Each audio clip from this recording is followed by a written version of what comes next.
wabarakatuh. Bertemu lagi dengan saya Kak Heni Nur Humaidah. Nah, sebelum pembelajaran kita mulai, alangkah baiknya kita berdoa terlebih dahulu. Berdoa menurut agama dan keyakinan masing-masing dimulai. Berdoa selesai. Salam Pramuka. Tepuk Pramuka.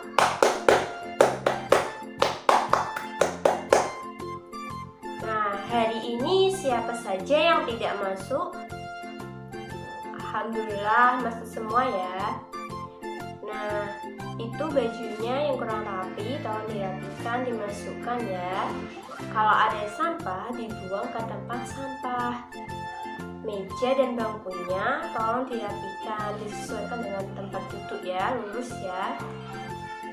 Nah, kakak mau tanya, hari ini ada yang tahu kita akan belajar tentang apa? Iya, kita akan belajar tentang sandi pramuka, yaitu sandi siput. Tujuan pembelajaran yang akan dicapai yaitu siswa dapat membuat contoh dari sandi siput. Siswa dapat memahami dan menganalisis dari kegunaan sandi siput. Nah, sebelum masuk ke materi, ayo kita bernyanyi terlebih dahulu ya, agar kita tetap semangat di sore hari ini.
Silahkan adik-adik bentuk menjadi beberapa kelompok ya. Nah, setelah itu kakak akan memberi kalian catatan materi. Nanti setiap kelompok mencatat dan memahami materi yang kakak beri ya.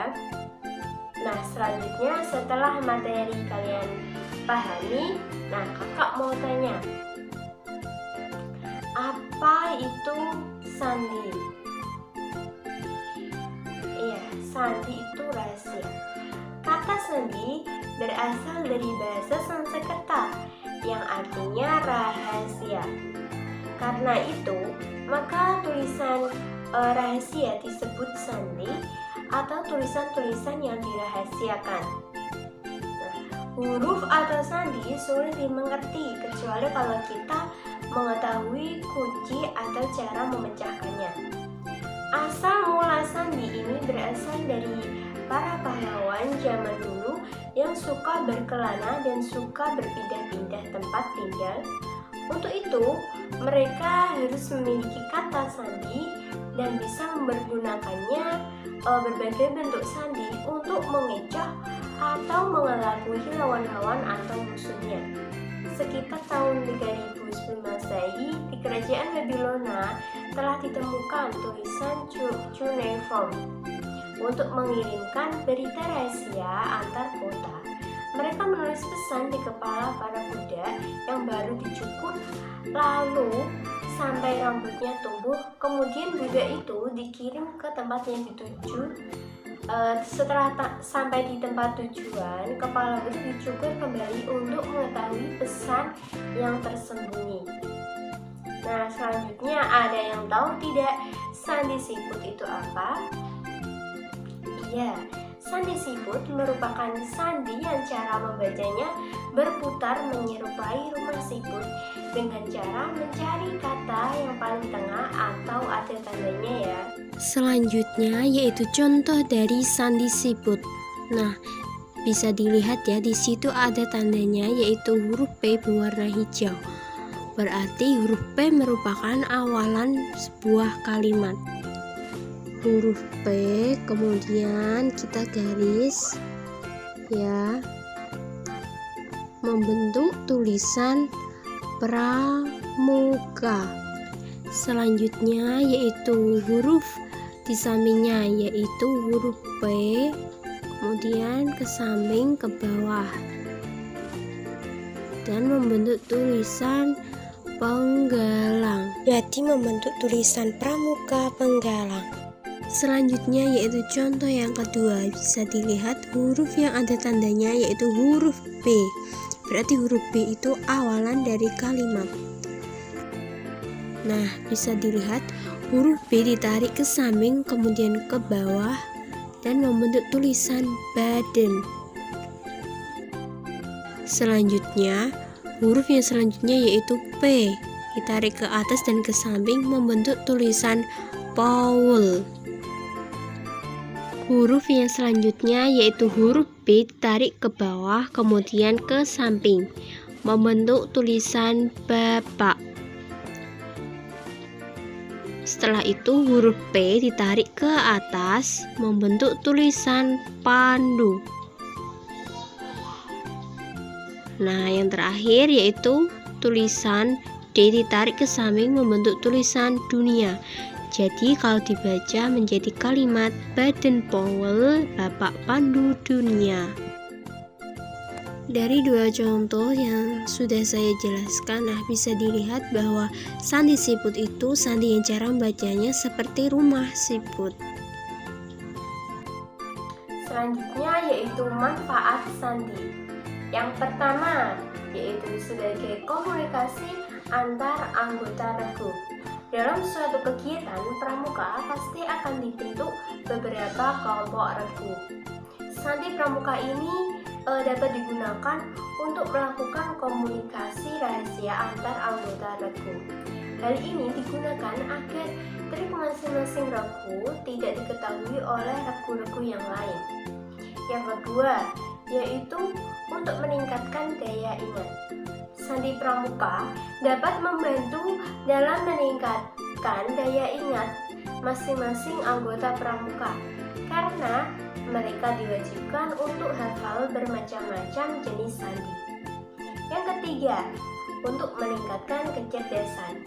Anggota dapat meningkatkan kecerdasan karena mereka dituntut untuk berpikir dan membaca suatu tulisan dengan menggunakan sandi. Yang keempat yaitu sebagai sarana belajar anggota pramuka untuk menyelesaikan masalah. Sandi pramuka akan membiasakan anggota pramuka untuk menyelesaikan suatu permasalahan, sehingga mereka akan mulai terbiasa berpikir untuk membaca suatu sandi, sehingga dalam kehidupan sehari-hari pun mereka juga akan terbiasa untuk menyelesaikan masalah dari suatu tantangan yang dihadapinya. Yang kelima yaitu sebagai sarana permainan dalam kepramukaan. Nah, sandi pramuka digunakan sebagai permainan dalam kegiatan kepramukaan. Biasanya sandi ini digunakan sebagai pelengkap pada kegiatan outbound atau weekends atau dapat dijadikan sebagai petunjuk dalam melakukan perjalanan berikutnya. Oke, setelah kita mempelajari materi hari ini, nah mari kita simpulkan ya.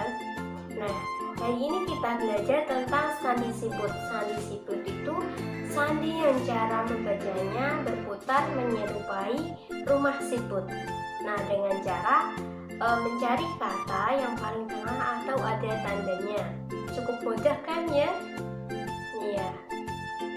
Semoga pembelajaran pada pertemuan sore kali ini dapat bermanfaat untuk adik-adik semua ya. Nah, nanti kakak akan memberikan tugas di rumah dan dipelajari masing-masing ya. Oke, kita akhiri pertemuan kali ini dengan berdoa bersama-sama. Berdoa menurut agama dan keyakinan masing-masing dimulai. Doa selesai. Wassalamualaikum warahmatullahi wabarakatuh.